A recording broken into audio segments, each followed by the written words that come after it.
خواتین و حضرات السلام علیکم۔ ٹیبل ٹاک ود مقیم احمد میں آپ سب کو خوش آمدید۔ ناظرین کرام، کل وزیر خزانہ مفتاح اسماعیل قومی اسمبلی میں سن 2022 اور 23 کا وفاقی بجٹ پیش کیا ہے، جس کے مطابق بجٹ کی مالیت کا اندازہ 9,502 ارب روپے جبکہ خسارہ 3,798 ارب ہوگا۔ تنخواہوں اور پینشنز میں اضافہ، موبائل فونز اور بڑی گاڑیوں پر ٹیکسز لگائے گئے ہیں، زرعی آلات، بیجوں اور سولر پینلز پر ٹیکس ختم کر دیا گیا ہے، 30 ادویات کے خام مال پر کسٹم ڈیوٹی صفر کر دی گئی ہے۔ بجٹ کے اثرات، اس سے وقوع پذیر ہونے والی صورتحال اور دیگر امکانات پر گفتگو کریں گے۔ ہمارے ساتھ تشریف فرما ہیں ممتاز ماہر معیشت ڈاکٹر شاہد حسن صاحب، ہمیں لاہور سے جوائن کیا ڈاکٹر قیس اسلم صاحب نے، اور میں امید کر رہا ہوں کہ منظور ملک صاحب ممتاز صنعت کار ہمیں فون لائن پر جوائن کریں گے۔ آپ تمام کی تشریف آوری کا بہت شکریہ۔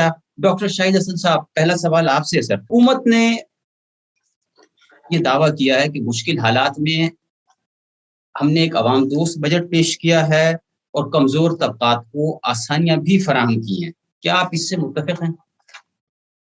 بنیادی بات یہ ہے کہ اس کو عوام دوست کہنا تو عوام کے ساتھ بہت زیادتی ہے۔ بنیادی طور پر یہ خود ہی تسلیم کر رہے ہیں کہ یہ معیشت تباہ تھی، تو ہم نے IMF کے ساتھ جو معاملات طے کیے ہیں اس کے نتیجے میں یہ بجٹ بنا ہے۔ حالانکہ یہ بات غلط ہے، IMF کے ساتھ جو اس کو یہ شرائط کا نام دے رہے ہیں، یہ شرائط نہیں ہے۔ یہ تو آپ نے ان سے کہا کہ جناب ہم یہ زرعی ٹیکس نہیں لگا سکتے، ہم لوٹی ہوئی دولت کی واپسی کے لیے اقدامات نہیں اٹھا سکتے، تو یہ طے ہوا کہ آپ عوام کے اوپر ٹیکسز ڈال دیں، اپنا بجٹ خسارہ جو ہے وہ رکھیں، تعلیم کا بجٹ کم کر دیں، ترقیاتی اخراجات کم کر دیں، پیٹرولیم لیوی کو 750 ارب روپیہ جو بھتہ ہے، جو پاکستان کی تاریخ میں سب سے زیادہ ہے۔ اس قسم کے جو ظالمانہ اقدام ہیں تو آپ اس کو یہ کہہ سکتے ہیں کہ عوام دوست نہیں ہے۔ ہاں، صنعت اور برآمد کنندگان کو اگر فائدہ ہوتا ہے تو میں خوش ہوں، کیونکہ اس سے لوگوں کو روزگار ملتا ہے، برآمدات بڑھتی ہیں۔ لیکن اشرافیہ کے جو مفادات کا تحفظ ہوا ہے، جس کے لیے قانون توڑے گئے ہیں، یہ قطعی ناقابل قبول ہے۔ نمبر ایک تو یہ ہے۔ دوسرے یہ کہ آپ خود غور فرمائیں کہ اگر آپ جو شرح نمو کا ہدف رکھتے ہیں 5%، جبکہ پچھلے 2 سال جو تھا وہ 5.5 تھا، تو یہ تو ترقی معکوس ہو گئی نا۔ افراط زر کی شرح آپ نے رکھی ہے 13.5۔ آپ یہ کہتے ہیں اس وقت دنیا میں مہنگائی میں ہمارا تیسرا نمبر ہے، تو تیسرا نمبر اگر ہے اور اس کے بعد آپ پیٹرولیم مصنوعات بھتے پہ 750 ارب لے لیتے ہیں، عوام کے اوپر ٹیکسز لگاتے ہیں، بجلی کے نرخ بڑھانے کی بات کرتے ہیں، اس سے دالیں، سبزیاں، گوشت وغیرہ سب جو ہے وہ مہنگی ہو جائیں گی، ٹرانسپورٹ کے کرائے۔ تو ایک جو جمک ہے وہ یہ ہے کہ کچھ ریلیف دے دیا جاتا ہے، جس کو یہ کہتے ہیں کہ ہم نے عوام کو یہ ریلیف دیا۔ لیکن پچھلے کئی دہائیوں کا تجربہ یہ ہے کہ آپ جو ریلیف عام آدمی کو دیتے ہیں اس سے 5 سے 10 گنا زیادہ اس کی جیب سے دوسرے ہاتھ سے نکال لیا جاتا ہے۔ تو الٹیمیٹلی اگر مہنگائی آپ کی بڑھتی ہے، جو یہ 13.5 کہہ رہے ہیں، میرے خیال سے یہ 18 سے 20% ہونے والی ہے اگلے چند مہینوں میں، تو اگر یہ ہے تو یہ عوام دوست تو قطعی نہیں ہے۔ لیکن جو سوال ایک ہوتا ہے، میں اٹھا دیتا ہوں، تو آپ کے ساتھ جو ماہرین بیٹھے ہیں وہ بھی اس پہ بات کریں گے۔ اگر آپ کی شرح نمو 5% آپ مقرر کرتے ہیں، افراط زر آپ 13.5% کہہ رہے ہیں، لیکن یہ میں نے کہا 18 سے 20% ابھی ہو جائے گا۔ اس کے بعد آپ جو ہے ترقیاتی اخراجات میں کٹوتی کر دیتے ہیں۔ آپ خود یہ کہتے ہیں کہ جو ہمارا اس وقت سرکولر ڈیٹ ہے وہ ہے 2500 ارب روپے بجلی کا، 1400 ارب روپے جو ہے وہ آپ کا جو ہے وہ گیس کا ہے۔ پھر آپ یہ کہتے ہیں کہ ہم نے جو ٹیکس ریونیوز رکھے ہیں، میں اس کی تفصیل میں نہیں جاتا، اس میں صوبوں کو حصہ دینے کے بعد جو رقم بچتی ہے اس سے تو آپ دفاع اور سود ہی پورا نہیں کر سکتے، تو باقی جو ہے وہ کہاں سے چلے گا؟ یہ ایک بڑا اہم بنیادی سوال ہے کہ اگر آپ کا 9,400 ارب روپے آپ نے رکھا ہے، 4,100 آپ نے صوبوں کو دے دیا، اب 3,500 ارب روپے آپ یہ کہتے ہیں سود ہے، تو دفعہ 1,500 ارب ہے، تو یہ تو وہی پورا نہیں ہو رہا، تو کہاں سے لائیں گے؟ تعلیم، اگر میں آپ کو بجٹ خسارہ جو میرا کنسرن ہے، انہوں نے کہا ہے میں 4.9%، میں پوری ذمہ داری سے کہہ رہا ہوں کہ اگر تعلیم کی مد میں، صحت کی مد میں جو ان کا کمٹمنٹ ہے تحریری طور پر، پیپلز پارٹی کا اور ان دونوں کا، بڑی پارٹیوں کا، مسلم لیگ نون کا، اور ترقیاتی اخراجات میں جو ماضی میں ہوتا رہا ہے، اگر وہ کرتے تو بجٹ خسارہ آ جائے گا آپ کا 16%۔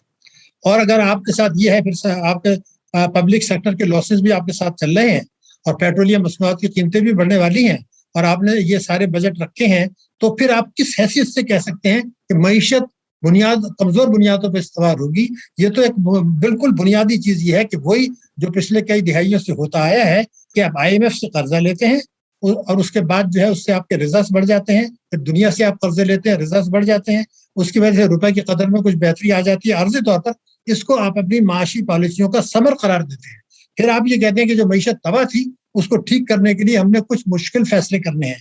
اب انہوں نے ایک جملہ میں آپ کو بتا دوں جو کہا کہ جی پیٹرول اگر ہم نہیں بڑھاتے تو دیوالیہ ہو جاتا. اب یہ ایسی زیادتی کی بات ہے کہ آپ یہ کہہ رہے ہیں کہ یہ ملک ایسا ہے جوہری طاقت کہ اگر یہ 60 روپے نہ بڑھائیں تو ملک دیوالیہ ہوگا. جبکہ اسحاق ڈار صاحب جو ان سے سینئر ہیں وہ یہ کہتے ہیں کہ یہ پیٹرول بڑھانے کا فیصلہ غلط ہے. میں بھی کہتا ہوں غلط ہے. اس کی وجہ سے ایک بنیادی سوال اٹھتا ہے کہ جو آپ نے یہ کہا کہ جو لوگوں نے جائز آمدنی سے ایسٹس بنا لیے پاکستان کے اندر, نان پروڈکٹیو ایسٹ جن کو کہہ رہے ہیں, اس پر انہوں نے 5% ٹیکس لگایا. ضرور لگا دیں.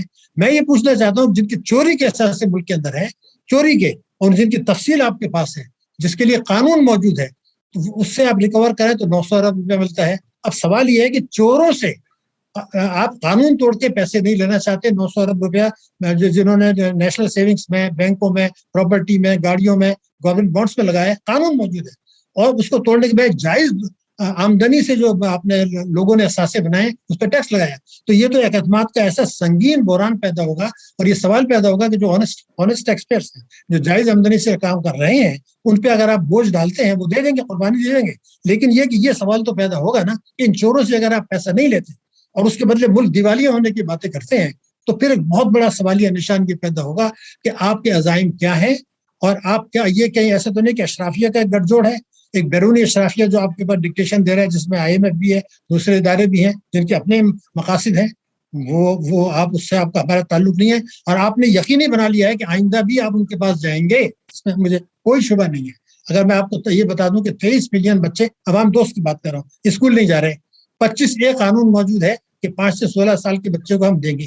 مسلم لیگ نون نے یہ کہا تھا, ان کا کمٹمنٹ ہے تحریری طور پر منشور میں, کہ ہم تعلیم اور صحت کی مد میں 9.5% خرچ کریں گے.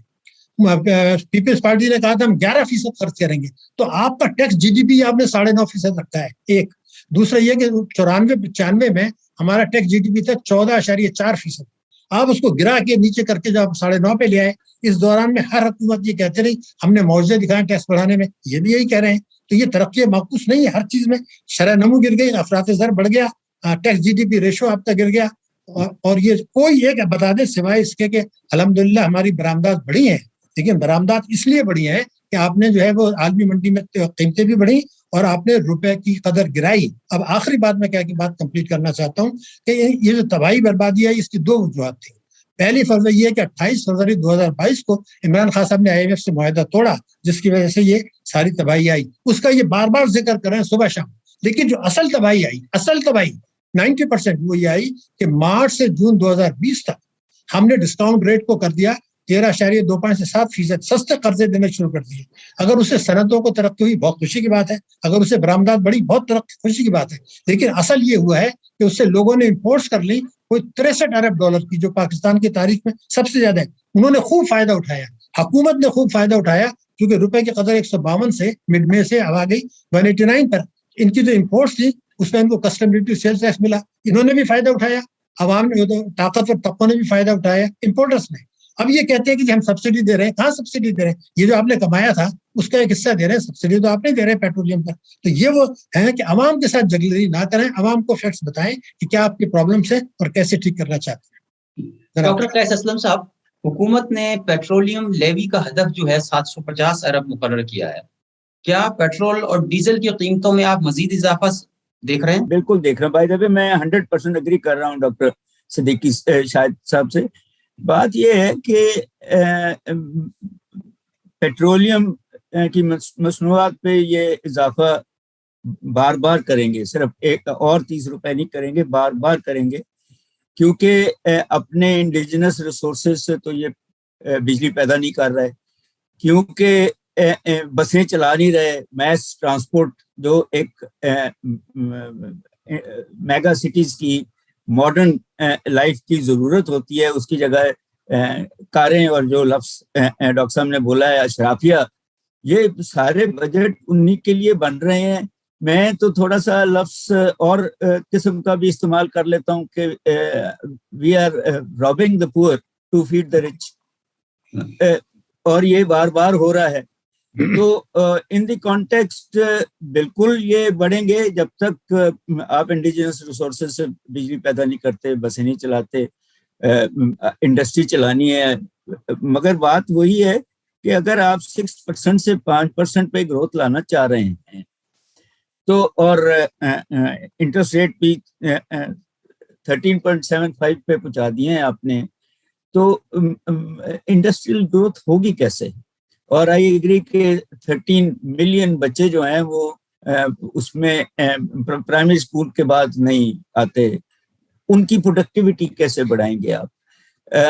یہ پاورٹی کو کیسے دور کریں گے؟ صرف یہ پاکٹس میں پیسے دے دینا, لنگر خانے کھول لینا, یہ دیز آر ناٹ دی اصل تو پروڈکٹیوٹی ہے, انڈسٹریلائزیشن ہے, ایکسپورٹیبلز ہیں. پھر آپ کہیں اپنا بیلنس آف پیمنٹ کا ڈیفیسٹ بھی کم کر سکیں گے. نہ آپ نے پانی کے ریزروائرز اب تک بنائے ہوئے ہیں, نہ ہی آپ نے جو ایروژن جو ہے پانی کی وہ کوئی 40% ہے, اس کو بھی نہیں روکا ہوا.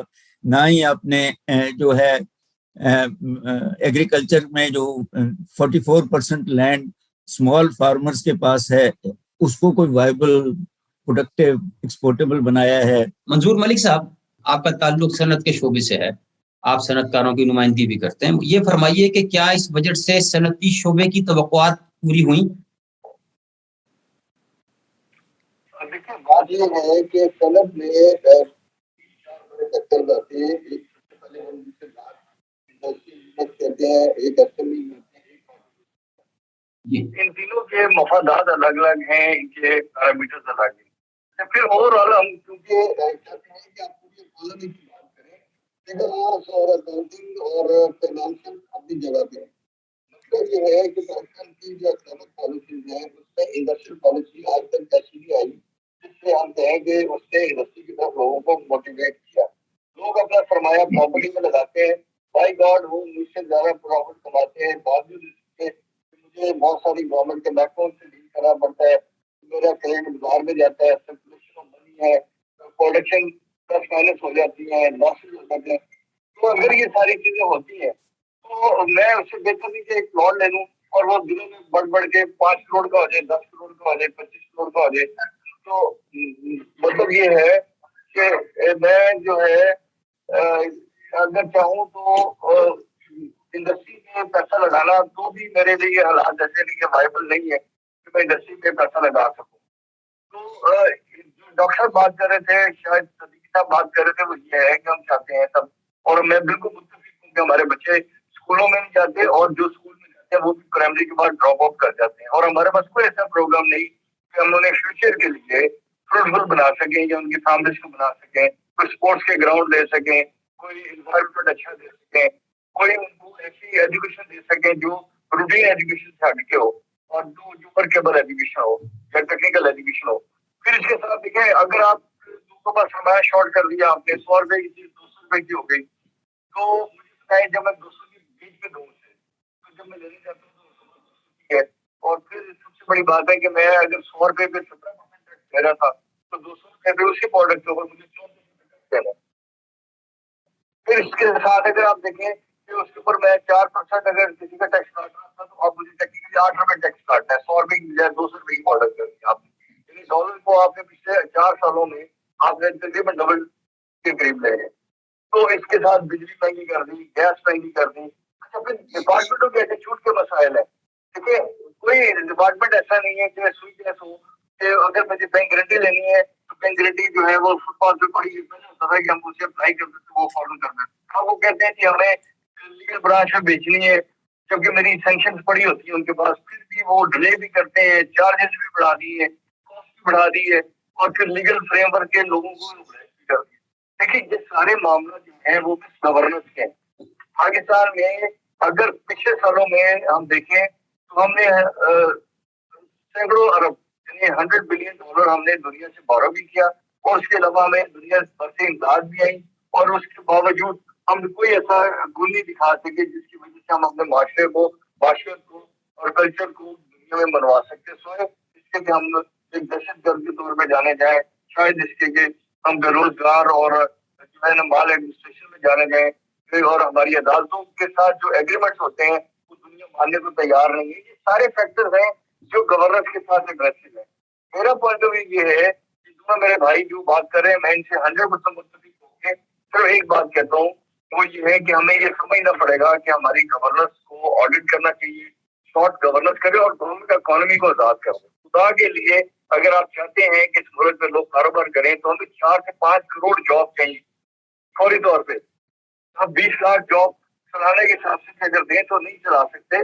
ہمیں چاہیے کہ ڈراپ آؤٹ ہو گئے نا وہ لوگ ورنہ اسمگلر بن جائیں گے, ٹیررسٹ بن جائیں گے, وہ اور طرف چلے جائیں گے. تو ہمیں فوری طور پہ کہیں نہ کہیں انگیج کرنا ہے. تو ہم یہ چاہتے ہیں کہ گورنمنٹ جو ہے اگر میں کارخانہ چلا سکتا ہوں, میں دوسری چیزوں میں بجلی بھی اپنی بنا سکتا ہوں.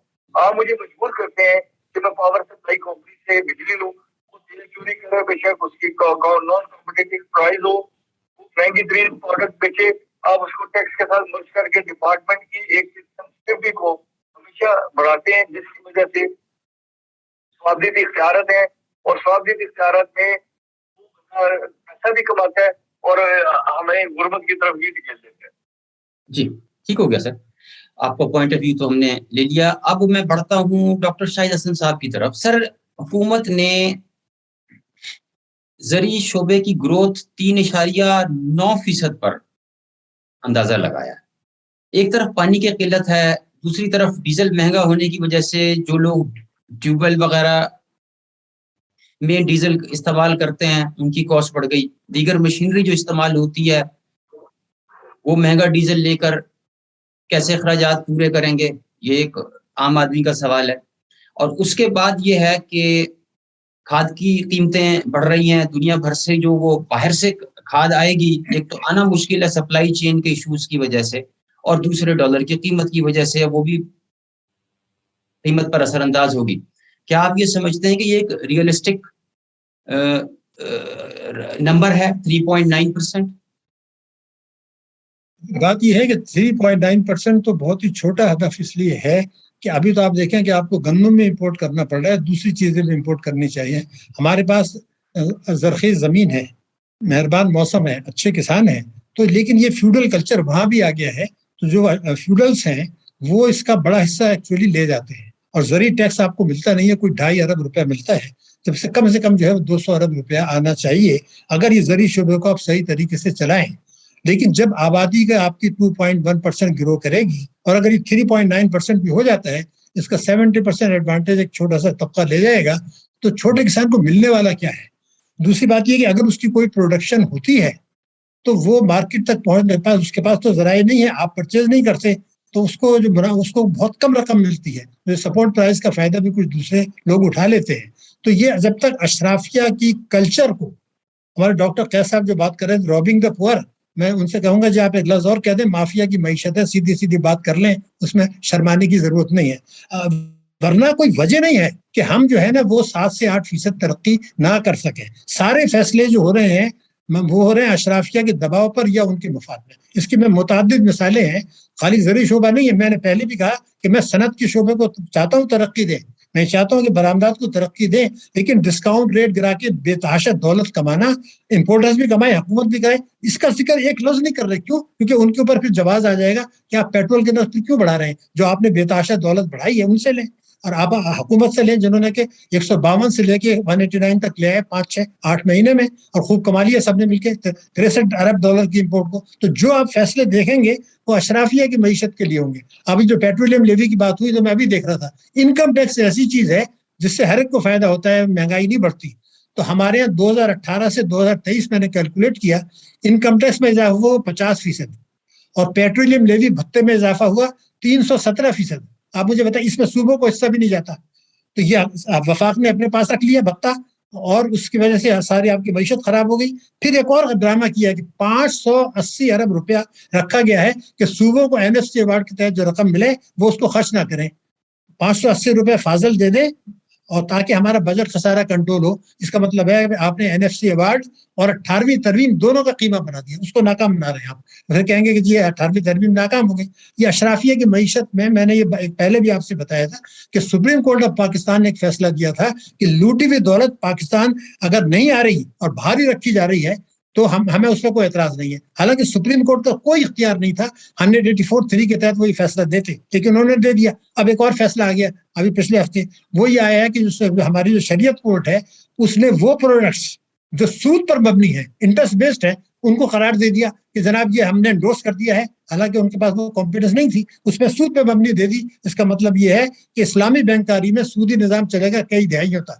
تو میں نے اپنی طرف سے تو یہ کیا، ایک ڈیٹیل لیٹر سپریم کورٹ کو بھیج دیا کہ جناب ہمارے تو 38F ہمارا آئین ہے، تو آئین کو توڑنے میں بھی کوئی شرم محسوس نہیں ہوتی. تو یہ جو صورتحال ہے کہ جب تک یہ طے نہیں ہوگا کہ ہم IMF کے پاس بار بار کیوں جا رہے ہیں، بھارت اور دوسرے ملک کیوں نہیں جا رہے، اور جس طریقے سے یہ عوام طاقتور طبقوں کو مراد دے رہے ہیں. اب یہ جو بات کر رہے تھے ہمارے بھائی تعلیم کی، میں ان کو یہ عرض کر دوں کہ یہ جو 23 ملین بچے اسکول نہیں جا رہے، اس کی ایک وجہ اور بھی ہے کہ وہ جتنی مہنگائی بڑھ رہی ہے تو وہ مفت تعلیم آپ دے دیں گے تو وہی کہتے ہیں اس بچے سے میں نے چائلڈ لیبر کرانا ہے، اس سے اخبار جو ہے ڈسٹریبیوٹ کرانے، دوسرے کام کرانے، تو وہ وہاں سے نکالنا ہے. تو میرے بچوں کا ملک کا مستقبل کیا ہے اگر میں تعلیم نہیں دینا چاہتا؟ 23 ملین بچے ہیں. پھر آپ یہ کہتے ہیں مکانات بناؤ.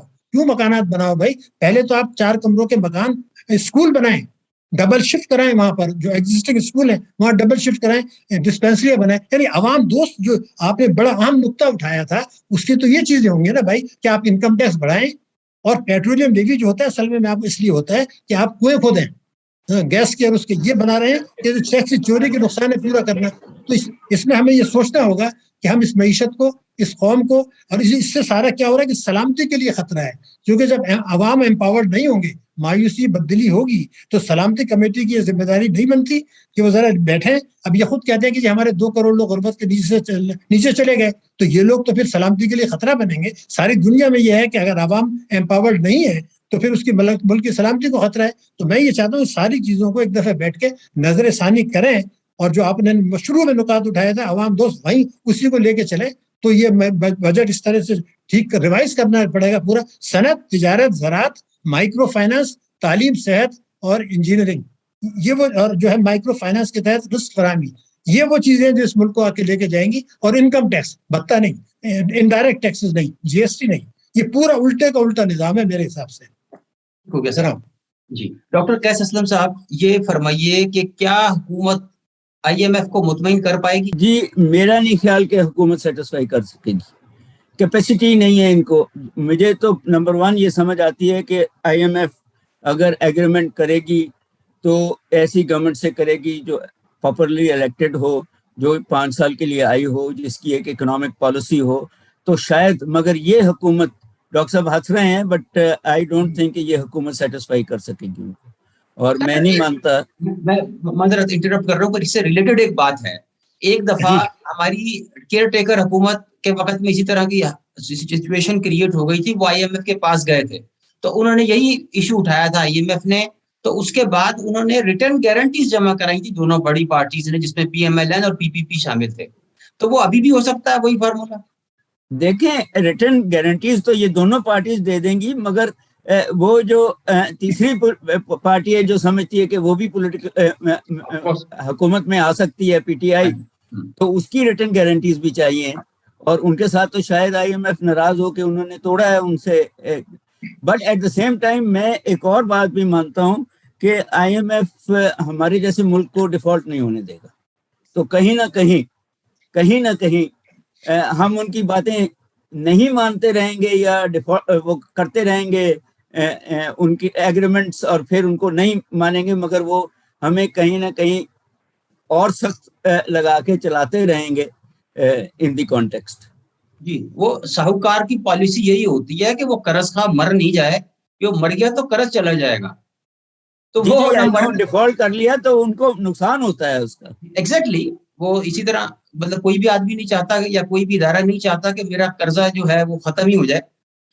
اسی سے ریلیٹڈ کوشچن میں شاہد حسن صاحب کی خدمت پیش کروں گا. سر یہ کیا IMF سے سمجھوتے کے بعد دیگر ذرائع سے یا دیگر اداروں سے اور دیگر دوست ممالک سے قرضوں کے حصول میں آسانی ہوگی؟ یہ بھی تاثر ہے، آپ کیا کہیں گے؟ یہ ڈاکٹر قیس سے میں بڑا احترام کرتا ہوں. میں 100% آپ کو یقین دلا رہا ہوں جون میں قسط مل جائے گی. اب وہ بھی ہمیں گھیرنے کے لیے بے شہر ہے، میں آپ کو بتا دوں. اور یہ 100% ہے کہ ہمیں سعودی عرب اور چین سے بھی پیسہ مل جائے گا. یہ 100% ہے کہ ہمیں بانڈس مارکیٹ میں، ہم انٹرنیشنل مارکیٹ میں جائیں گے، وہاں سے بھی ہمیں قرضہ مل جائے گا، ہمارے ریزرو جو ہیں بڑھ جائیں گے، ہماری روپے کی قدر میں کچھ نہ کچھ بہتری آئے گی، تاکہ یہ ہوگا کہ پھر ایک اور اس مرغوں کو تیار کریں آئندہ قربانی کے لیے. اس میں مجھے قطعی کوئی شبہ نہیں ہے، اس لیے کہ ہماری اسٹریٹجک لوکیشن، دنیا کے مفادات، خود سی پیک اور افغانستان میں جو ہماری مدد کی ضرورت پڑ رہی ہے بڑی طاقتوں کو، اس کی روشنی میں جو ڈاکٹر قیس نے آخر میں جو کہا، میں ان سے 200% ایگری کرتا ہوں. الٹیمیٹلی یہی ہونے والا ہے، لیکن ان کا مقصد یہ بھی ہے کہ ہمارے گرد ایک گھیرا تنگ کیا جائے جس میں IMF اور FATF بھی شامل ہیں. جہاں تک ہے گارنٹی کو اس کی ضرورت اس لیے نہیں ہے کہ اس وقت تو PTI کے علاوہ تمام پارٹیاں حکومت میں موجود ہیں، اور دوسرے کہ وہ اب ٹائم نہیں ہے کسی کا، وہ آپ کو پیسہ دے دیں گے. ابھی میں آپ کو بتا رہا ہوں 100% دے دیں گے، اس لیے کہ سب کا مفاد اسی میں ہے کہ ہمیں قسط مل جائے. پاکستانی قوم کا مفاد اس میں ہے کہ یہ قسط لیتے ہی ستمبر 2022 کے بعد آپ ایک ایسی اسٹریٹجی بنائیں کہ اس کے بعد ہم ان کی چنگل سے نکل آئیں. وہ چیز اس بجٹ میں نظر آنی چاہیے تھی، جو نظر نہیں آئی کہ آپ ستمبر 2022 کے بعد آپ نکلیں، پھر آزادانہ پالیسی بنائیں. ہمارے صنعت کار ہیں، برآمد کنندگان ہیں، ہمارے ماہرین ہیں، ان سب سے مشورہ کریں کہ پاکستانی قوم کو خود انحصاری نمبر 1، دوسرا یہ کہ ایسی معاشی ترقی جس کے ثمرات میں عوام کو حصہ ملے، یہ ہوں گی بنیادی چیزیں. ابھی انہوں نے بات کی، ہمارے وزیر خزانہ نے معاشی ترقی کی شرح، یہ معاشی ترقی نہیں ہے، یہ ہے معیشت کی شرح نمو. معاشی ترقی تو ایک بہت بڑی چیز ہے، انہوں نے اس کو ڈیفرینشیٹ نہیں رکھا. میرا جو خواب ہے وہ معاشی ترقی ہے 7 سے 8%، جس میں برآمدات کے ذریعے ہم خود انحصاری کی طرف جائیں، ترسیلات پہ انحصار کم کریں، یہ وہ چیزیں ہوں گی. اور ہماری صنعتیں ترقی کریں گی تو لوگوں کو روزگار ملے گا، لیکن ان کو جو ہے ان کو برات جو ہے دیں آپ بجلی کے نرخ میں، پیٹرول کے نرخ میں، یہ کنسیشن انٹرسٹ دینا، رائٹ آف کرنا، چھوٹ ٹیکس دینا، یہ سب چیزیں تباہی کا نسخہ ہیں. تو میری سوچ بالکل واضح ہے کہ پاکستان کو 8 سے 10% جو ہے معاشی ترقی کی طرف لے جانے، شرح نمو کی طرف نہیں. جناب علی سر، ڈاکٹر صاحب یہ فرمائیے کہ what can be done to improve the situation؟ دیکھیں، بات یہ ہے کہ پہلے تو آنیسٹی ان دی سسٹم آنی بہت ضروری ہے. یہ ڈاکٹر صاحب نے بھی یہ بات کی، میں بھی یہ کہہ رہا ہوں کہ پہلے جھوٹ بولنا تو بند کریں. دوسرا یہ ہے کہ آپ کو فیصلہ کرنا پڑے گا کہ صرف وہ جو اپر 1 to 5% ہیں جن کو فائدے آپ دیتے رہتے ہیں، انہی کو فائدہ دینا ہے، یا آپ جو ہیں اب قوم کو فائدہ دینا چاہ رہے ہیں. میں نے آپ سے عرض کی کہ جو آپ کے چاروں فیکٹرز آف پروڈکشن ہیں ان کو بڑی سیریسلی پروڈکٹیو بنانا ضروری ہے. لینڈ کی پروڈکٹیوٹی، اب اس میں ایگریکلچر آپ یہ دیکھیں کہ جو فوڈ ہے فارمنگ میں وہ 3 to 5% کنٹریبیوٹ کرتی ہے. 3% میجر کراپس اور 2% مائنر کراپس، کیش کراپس بھی 3%. تو یہ ٹوٹل 8% اس 23% جو ایگریکلچر ہے اس میں ہے. آپ کو کہیں یہ فیصلہ کرنا پڑے گا کہ آپ نے کوالٹی انٹرنیشنل لیول میٹ دینا ہے، ڈیری دینی ہے، یا یہی جس طرح کے ملک ملاوٹ والا ہے اسی طرح چلنی ہے اکانومی. کیونکہ ویلیو ایڈ کرنے کی بہت ضرورت ہے اور اس کے لیے ٹریننگ چاہیے. یہی سارے ہمارے، میں نے پانی کا ایشو اور وہ سیڈ اور وہ سارا تو آپ نے ڈسکس کر لیا. دوسری طرف یہ جو لیبر ہے، بچوں کے اوپر بھی ہم نے دونوں نے بات کی ہے کہ وہ 23 ملین جو انسکلڈ ہیں وہ ایک کرائسس ڈالیں گے، اور ہر سال یہ لیبر فورس میں کوئی 2-3 ملین لوگ آ رہے ہیں، 17 سے 18 ہو رہے ہیں. ان کی جابس، ان کی سیلف امپلائمنٹ، ان کی پروڈکٹیوٹی، یہ ساری پروونشل اینڈ فیڈرل گورنمنٹ کا کام ہے. اس کے ساتھ آپ کے، میں نے آپ سے عرض کی تھی، انٹرپرینیورز جو ہیں ان کو رستہ تو دکھائیں. آپ کے SMEs جو ہیں، ہمارے پاس کوالٹی کنٹرول نہیں ہے، ہمارے پاس انوائرمنٹل پروٹیکشن نہیں ہے. لاز بنے ہوئے ہیں but I am talking about enforcement of these laws. بجلی جب تک آپ سستی نہیں کریں گے، آپ انٹرنیشنل لیول میں کاسٹ افیکٹو ہو ہی نہیں سکتے. آپ گورنمنٹ کا جو انٹرونشن ہے، جو ان ایفیشنسیز ہیں، وہ بزنس میں جب تک رہیں گی، اگر آپ نے فری مارکیٹ کی اکانومی بلڈ کرنی ہے تو پھر آپ اس لیول پہ ایکسپورٹیبل بھی نہیں ہوں گے. امپورٹ سبسٹیٹیوٹس کے اوپر بھی آپ نے سوچنا ہے. آپ نے ابھی تک اپنے ریسورسز کو پرائس ہی نہیں کیا کہ کون سے ریسورسز ہیں جو دنیا میں مہنگے بک سکتے ہیں. وہ میڈیسینل پلانٹس ہو سکتے ہیں, وہ اینیملز ہو سکتے ہیں, وہ اور بہت ساری ویلیو ایڈیڈ, وہ مائننگ ہے, وہ اینڈ سچ فورتھ. ریسورسز تو بہت ہیں, وہ ہم کہہ دیتے ہیں, مگر ان کو پرائس کرنا, ان کو برانڈ کرنا, یہ سارے جو ہیں انٹرپرینورز کو ہیلپ گورنمنٹ کرتی ہے. گورنمنٹ اپنا پیسہ بنانے میں لگی ہوئی ہے. میرا یہ خیال ہے کہ جو ان کا بجٹ ہے وہ ریونیو اورینٹڈ ہوتا ہے, وہ اکنامک اورینٹڈ نہیں ہے. سو آئی تھنک کہ یہ جو انڈائریکٹ ٹیکسز ہیں ان کو کم کرنا پڑے گا, جتنا کم کر سکتے ہیں کرنا, اور وائبل کرنا پڑے گا آپ کو ڈائریکٹ ٹیکسز پہ. اس کو جو پالیسی یا فلسفی ہے کہ وہ پروگریسو ہونے پڑیں گے, آپ کو پیسے چاہیے, مگر گورنمنٹ کا اپنا حجم بھی چھوٹا ہونا پڑے گا, کیونکہ اتنی بڑی گورنمنٹ جو ہے, اگر اکانومی اس لیول پہ ہے تو پچھلی جو رپورٹ آئی اس میں $380 بلین کی اکانومی ہے. تو جب تک گورنمنٹ کا اپنا حصہ چھوٹا نہیں ہوگا, ایفیشینٹ نہیں ہوگا, اس اکانومی کو ایکسپینڈ کر ہی نہیں سکتے. سو ایک لارج اماؤنٹ, میرا خیال ہے کہ میں ذرا ایگزیجریٹ کر رہا ہوں, پر 200 ملین لوگ جو ہیں ہمارے, وہ اس مارکیٹ اکانومی کا حصہ نہیں ہیں. وہ کنزیومر شاید ہوں, وہ پاورٹی کے اندر ہیں, پاورٹی کی لائن کے اوپر ہوں گے, but they are still not viable.